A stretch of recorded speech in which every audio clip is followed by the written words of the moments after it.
Warm welcome to everyone who joins us for worship. Whether you are joining us this morning on Zoom or through Facebook Live, or whether you are watching the recording of this service, welcome. I am so glad that you have joined us for worship this morning. You are welcome here among friends, no matter who you are and no matter where you may be on your spiritual journey. I am glad you are here with us this morning. Friends, I have two readings to share with all of you this morning. The first is from the Gospel of Mark, chapter 4, verses 38 through 40, and I'm reading this morning from the New Revised Standard Version. The part of the passage that I am reading it's not immediately clear what the context is for this passage. So I wanted to give you all some of the background. Jesus has been traveling and ministering to people with his disciples. And Jesus and the disciples are on a boat and they're on the water. And that's the context of the passage I'm going to share with all of you. Jesus was in the stern of the boat, asleep on the cushions. And the disciples woke him and said to him, "Teacher, do you not care that we are perishing in this storm that is all around us?" Jesus woke up and he rebuked the wind and said to the sea, "Peace, be still." And then the wind ceased, and there was calm all around them. And Jesus said to the disciples, "Why are you afraid? Have you still no faith?"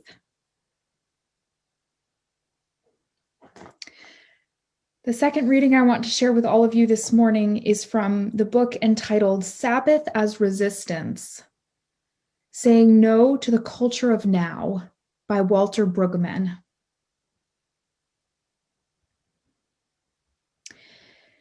In our contemporary context of the rat race of anxiety, the celebration of Sabbath is an act of both resistance and alternative. It is resistance because it is a visible insistence that our lives are not defined by the production and consumption of commodity goods. Such an act of resistance requires enormous intentionality and communal reinforcement amid the barrage of seductive pressures from the insatiable insistences of the market. Market's intrusion is into every part of our life, from the family to the national budget. But Sabbath is not only about resistance, it is alternative. The alternative on offer is the awareness and practice of the claim that we are situated on the receiving end of the gifts of God.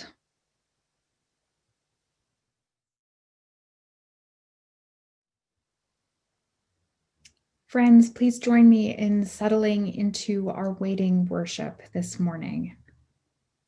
From our shared time of silence, I will bring my prepared message this morning, but let us together hold the silence as a community.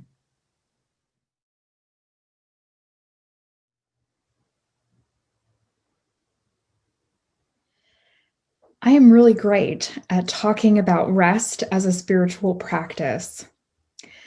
But like most clergy people, I am less good at practicing rest in my life.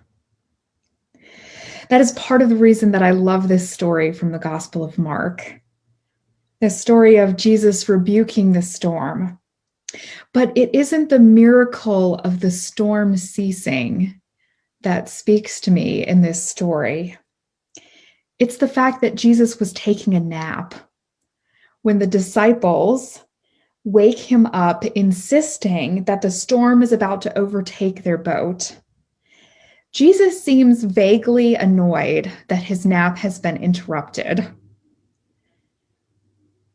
And when I read this story, I think about the ways that I have a tendency to see the storms of life all around me. And that I, like the disciples, have a tendency to prioritize those storms over moments of rest. Many of us are too busy. And for those of you who are not too busy, many of you may feel vaguely guilty that you are not busier. I have conversations all the time with people who are retired or folks who are unable to work full time. And they tell me about how guilty they feel for living life that is at a slower pace. The pressure to work, to labor, to be busy, to have full schedules, to be in a semi-permanent state of exhaustion. The pressure to live that way is enormous within our society. I often hear that it is our Puritan work ethic that is at fault, that has led to this frantic pace of our modern world. But probably because I have Marxist leanings, I have a tendency to see the way that our gross and unchecked global capitalism has led to this intense work pace that we Americans have set for ourselves. We define our value, and sadly also the value of others, in large part based on how much we labor, how long and how hard we work, and how much we produce. There is a lie that we Americans like to tell. A lie that if we work hard, we will achieve success. Certainly, this is true for some people, primarily white men who come from some financial means. Those who are bolstered and boosted by the intrinsic privileges they are afforded by our society. Those who already have open doors and eased transitions. For those folks, often hard work will result in success. But as any person who does not have the privilege of coming from some financial means, or who does not have the privilege of being male, or white, or heterosexual, or cisgender, any of those folks will tell you that it does not matter how hard you work. Success will only happen for a lucky few. Good luck, more than hard work, often makes the difference. This lie is harmful, not only because it places the blame of being poor upon the poor, but also because it suggests that there is a connection between how hard we work and how much we achieve and how much money we make and our goodness as human beings.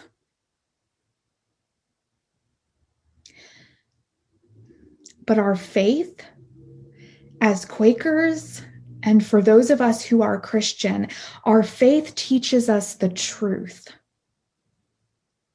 It teaches us that every person has the light within, that each human life has intrinsic worth, that our worth and goodness that these things are not defined by how much we labor or how much we produce.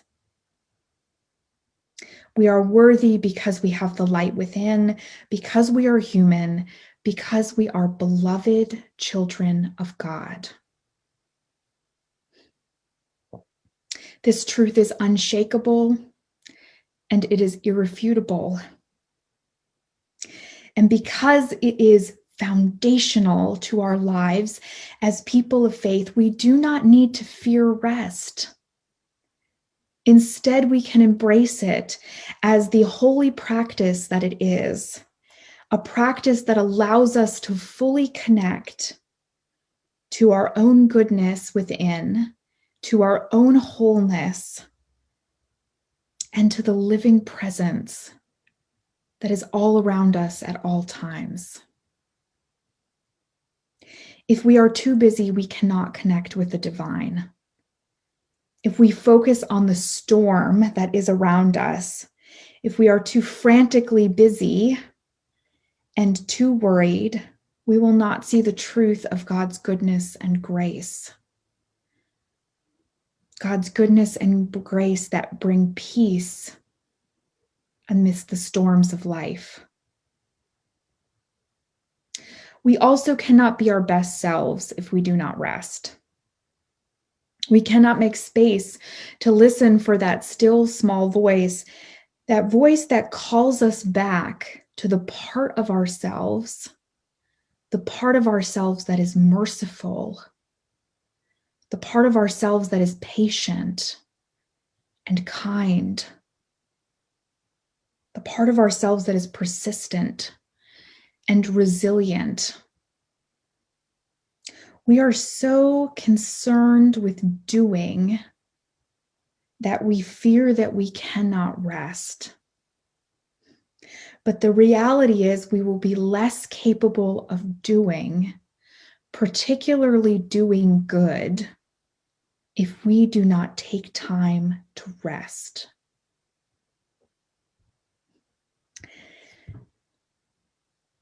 This first day, friends, I urge you, if you value yourself, if you value the work that you do, if you value the living divine who is our constant companion, to please take some time off. I find it frankly horrifying how often people tell me that they do not regularly take a full day off. I find it deeply troubling how often people report to me that they never took all of their allotted vacation time. You are not defined by your work. And especially for those of you who are watching today who may be retired or almost retired or considering retirement, I want you to hear that again. You are not defined by your work.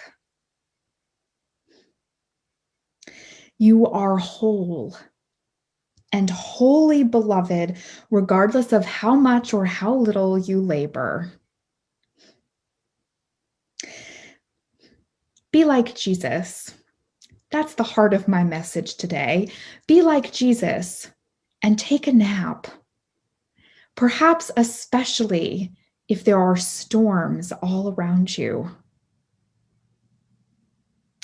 Sabbath, that term that we heard Walter Brueggemann use.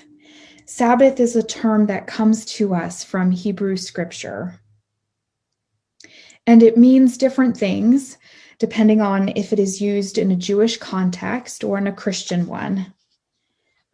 But essentially, it is a term that suggests a weekly break for sacred reasons. Taking a weekly break from the regular labor of your life for sacred practice. It is about honoring the holy, taking time to rest, and taking time to connect with the divine. We are encouraged in Scripture to adhere to this spiritual practice of Sabbath and to keep it holy. It is one of the 10 commandments that we take Sabbath rest and that we keep it holy. And my encouragement to you this week is to think about your practice of Sabbath. What does that look like for you in your life?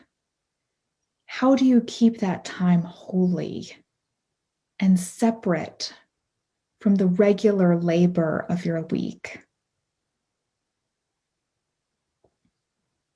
And as you are thinking about this holy practice of Sabbath rest, my encouragement to you is to do as Quakers always do and to practice discernment.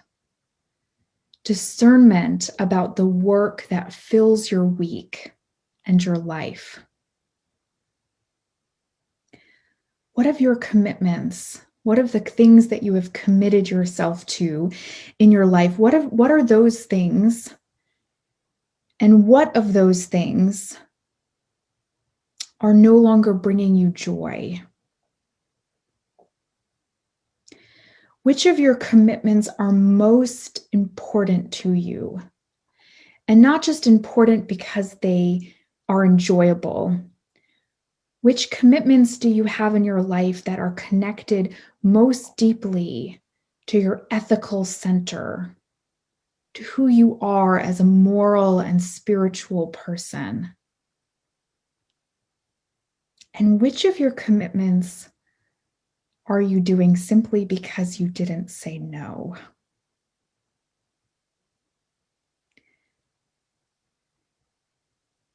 How do you practice taking time away every day, taking breaks from the labor of your life to reconnect to the center of who you are and to listen for that still small voice? What practices have you cultivated that are part of your week that help you stay centered and connected to who you truly are? Friends, if you cannot answer these questions, who could you turn to in your life who could help you with this discernment? Which of your friends or loved ones, what mental health professional or other person could help you think about these questions about self-care and rest? Who could you talk to about how to better discern around your commitments and around your practices of rest? Friends, in just a few minutes, we are going to transition back into our time of waiting worship, the sacred silence that we hold together as part of our worshiping life as Quakers. But before we transition into the silence, I want to invite you to close your eyes for a minute. And with your eyes closed, I want you to think about a time when you felt grounded and well rested.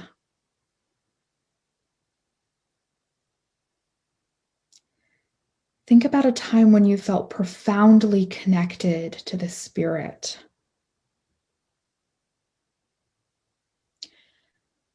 Think about a time when you felt well cared for and nurtured.